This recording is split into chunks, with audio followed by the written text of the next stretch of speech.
নমস্কার, আমি দেবব্রত মাঝি, subject snap চ্যানেলের শিক্ষক।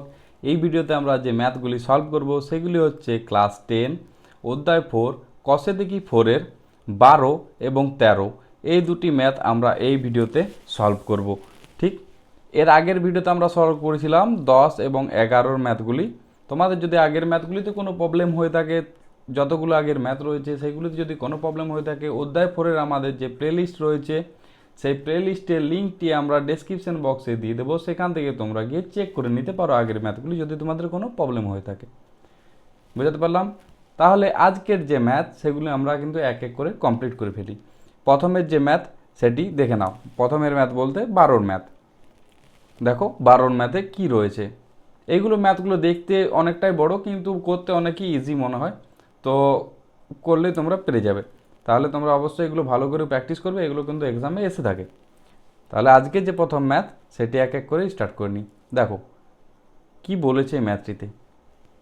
একটি চায়ের বাক্সের ভেতরের দৈর্ঘ্য, প্রস্থ ও উচ্চতা দেওয়া রয়েছে যথাক্রমে 7.5, 6 এবং 5.4 ডেসিমিটার।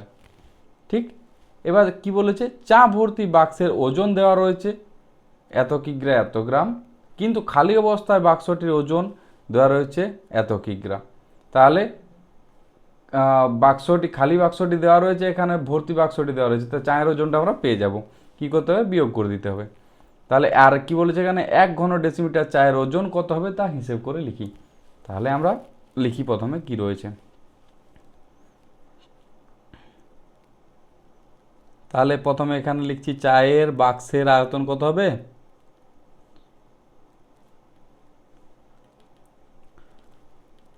কি হবে, দৈর্ঘ্য গুণিত প্রস্থ গুণিত উচ্চতা, তাই তো। দৈর্ঘ্য কত দেওয়া রয়েছে 7.5, প্রস্থ দেওয়া রয়েছে 6 আর উচ্চতা দেওয়া রয়েছে 5.4, এত কি হবে ঘন ডেসিমিটার। ক্লিয়ার এই পর্যন্ত? তাহলে গুণ করলে আমরা কত পাচ্ছি, 7.5 ইন্টু 6 গুণ করি, 5 × 30 0, হাতে রইল 3, আর 6 × 7 = 42, 43, 44, 45, 450 মানে 45.0। তাহলে এটা আসছে আমার কত 45, আর 45 ইন্টু 5.4।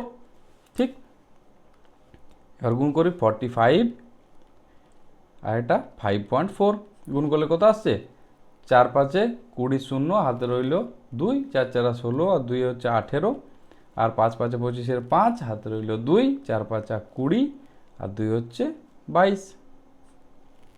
ঠিক, তাহলে এটা 0, 5 আর 8 = 13, 3 হাতে রইল 1, এটা হচ্ছে 4, এটা হচ্ছে 2। তাহলে এটা কত এলো 243 ঘন ডেসিমিটার। এই বার হয়ে গেল আমার চায়ের বাক্সের আয়তন। ঠিক, চায়ের বাক্সের আয়তন মানে ভেতরের।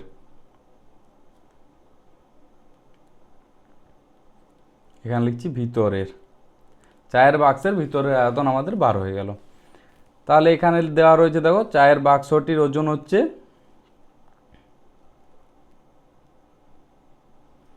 তো চায়ের ওজন কি হবে, চায়ের ওজন কি হবে, চায়ের ভর্তি বাক্সটির ওজন কত রয়েছে 52.35, 52 কিগ্রা 35 গ্রাম, আর খালি বাক্সটির ওজন কত রয়েছে 3.75। ক্লিয়ার? এত কিগ্রা। তাহলে কত আসছে বিয়োগ করলে, করে দেখো এখানে অন্য কালার করি, 52.35 আর এটা হচ্ছে 75.3, এটা বিয়োগ করলে কত আসছে 5 × 0 আর এটা আসছে 7, কতই 13 হয়, 7 আর 6 = 13, হাতে রইল 1, 3 × 1 = 4 আর 8 = 12, আর এটা আসছে 4। তাহলে কত এলো 48.6 কিগ্রা, তাই তো। এটা এলো চায়ের মোট ওজন। এবার কি বলছে 1 ঘন ডেসিমিটার চায়ের ওজন কত হবে, তাহলে অতএব 1 ঘন ডেসিমিটার চায়ের ওজন হবে কত হবে 48.6 কিগ্রা ভাজিত 243 ঘন ডেসিমিটার। এটা হচ্ছে আমার চায়ের পুরো চায়ের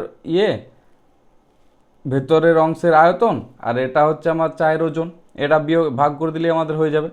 তাহলে এটা যদি কেটে কুটে দিই তাহলে কত আসছে, এটা 2 বার কাটছে, মানে এটা আসছে 0.2, মানে এটা হচ্ছে 0.2 কিগ্রা। বোঝা গেল? তাহলে 0.2 কিগ্রা। এবার অতএব এটা লিখতে পারি আমরা কিন্তু 0.2 কিগ্রা মানে হচ্ছে আমাদের 200 গ্রাম। বোঝা গেল? এই ছিল ম্যাথ। তাহলে আমাদের 1 ঘন ডেসিমিটার চায়ের ওজন 200 গ্রাম, অ্যান্সার বার হয়ে গেল। ক্লিয়ার? বোঝা গেছে? এই ম্যাথটিতে তেমন কিছু ছিল না, দেখতে অনেকটাই বড় লাগছিল, বাট ম্যাথটি ছিল খুব ইজি প্রসেসে। বোঝা গেছে? আশা করি কোনো সমস্যা নেই ম্যাথটিতে। আর যদি তোমাদের কোনো প্রবলেম হয়ে থাকে তাহলে তোমরা অবশ্যই কমেন্ট বক্সে লিখে জানাতে পারো তোমাদের কি প্রবলেম হচ্ছে ম্যাথটি বুঝতে।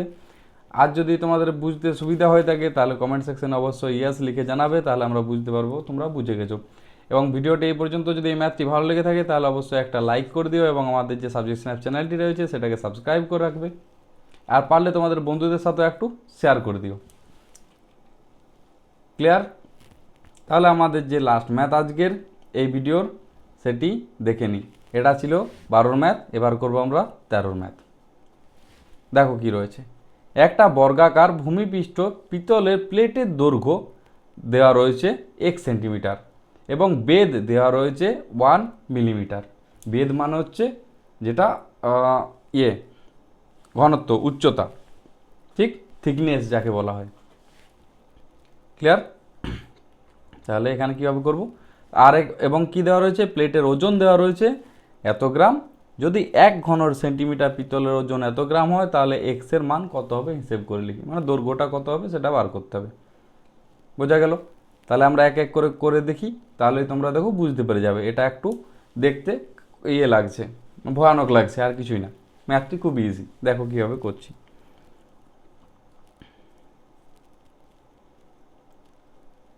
একটি বর্গাকার পিতল প্লেট না রেখে ডাইরেক্ট আমরা প্লেট লিখছি।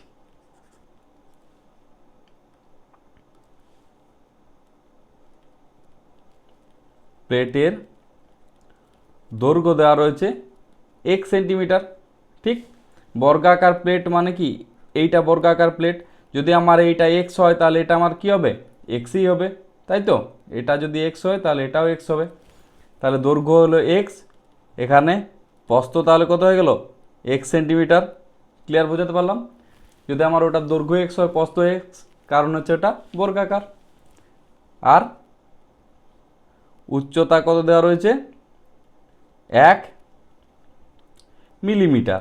1 মিলিমিটার মানে কত সেন্টিমিটার, 0.1 সেন্টিমিটার। ক্লিয়ার? এবার এটা তো বার হয়ে গেল দৈর্ঘ্য, প্রস্থ, উচ্চতা। এবার আমরা কি বার করব, প্লেটটির আয়তন। তো প্লেটটির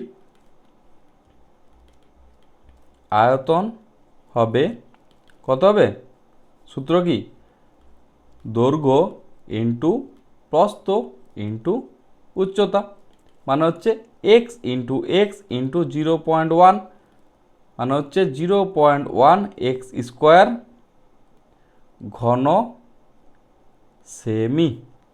ক্লিয়ার? এটা হয়ে গেল প্লেটের আয়তন। তাহলে আমাদের এখান থেকে প্লেটের আয়তন বার হয়ে গেল। আর এখানে দেওয়া রয়েছে প্লেটের ওজন দেওয়া রয়েছে 4725 গ্রাম। ঠিক, আর এখানে বলেছে 1 ঘন সেন্টিমিটার পিতলের ওজন হচ্ছে এত গ্রাম। তাহলে এখানে লিখে নিই, দেখো 1 ঘন সেমি পিতলের ওজন হচ্ছে কত, 8.4 গ্রাম। অতএব 0.1 এক্স স্কোয়ার ঘন সেন্টিমিটার পিতলের ওজন কত হয়ে যাবে? 0.1 এক্স স্কোয়ার ইন্টু 8.4 গ্রাম, এটাই আসছে, তাই তো? এটা যদি আমরা গুণ করি তাহলে কি হয়ে যাবে?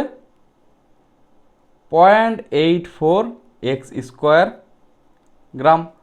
তাহলে আমার পুরো যে আয়তনের ওজনটা আমার এটা বার হয়ে গেল। তাহলে আমরা শর্তানুসারে লিখতে পারি 0.84 এক্স স্কোয়ার ইকুয়াল টু 4725। তাহলে আমরা পরের পেজে লিখছি, শর্তানুসারে 0.84 এক্স স্কোয়ার ইকুয়াল টু 4725। তাহলে এখান থেকে এক্স স্কোয়ারের মান কী হয়ে গেল? 4725 ডিভাইডেড বাই 0.84। তাহলে যদি পয়েন্টটা হেঁটিয়ে দিই তাহলে কী হয়ে যাবে? এটা নিচে লিখছি একটু, 472500 ডিভাইডেড বাই 84। এবার কি করব? কাটাকুটি করি। কত দিয়ে কাটবো? প্রথমে 4 দিয়ে কাটি। 4 দিয়ে কাটলে এটা নিচে হচ্ছে 21, আর এটা 4 দিয়ে কাটলে 4 একে 4, 4 একে 4, হাতে রয়েছে 3, 32, 4 8 32, 4 একে 4, আর রয়েছে 10, মানে হচ্ছে 4 দুগুণে 8, আর বেঁচে রয়ে লাস্টে 20, মানে 5। ঠিক, এবার কি করব? এবার এটাকে কাটা যায় 3 দিয়ে। হ্যাঁ, 3 দিয়ে কাটলে 7, এটাকে 3 দিয়ে কাটলে কি আসবে? 3 3 9, 28, 3 নাম 27, মানে 11 রয়েছে, 3 3 9, আরও রইল 2, মানে 22, 3 7 21, 1 15, মানে 5। এই পর্যন্ত হলো। এবার যদি এটাকে কাটি 7 দিয়ে তাহলে কি আসবে? 5 7 35, তাই তো? 4 মানে হচ্ছে 43, 6 7 42, 17, 7 দুগুণে 14, মানে হচ্ছে 35, 5 7 35। ক্লিয়ার? তাহলে কাটাকুটি করে অ্যান্সার কী বার হলো? 5625। এটা হচ্ছে এক্স স্কোয়ার। তাহলে এক্স স্কোয়ার ইকুয়াল টু 5625, অর্থাৎ এক্স ইকুয়াল টু কী হবে? Root over 5625। এটা কত রুট? এটার মান হচ্ছে 75, 75।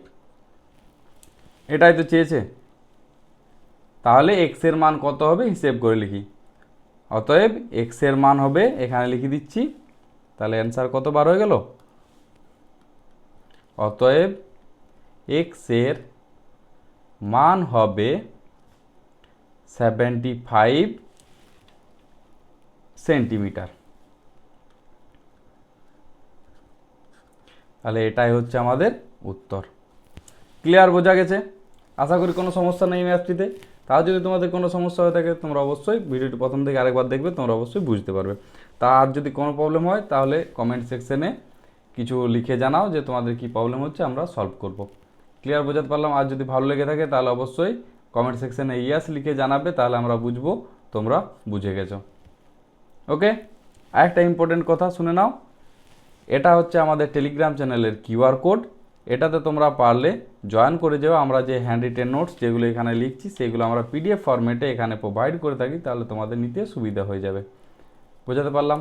এবং ভিডিওটি ভালো লেগে থাকলে অবশ্যই একটা লাইক করে দিও। তাহলে এই ভিডিওতে এই পর্যন্তই, দেখা হচ্ছে পরের ভিডিওতে। ধন্যবাদ সবাইকে।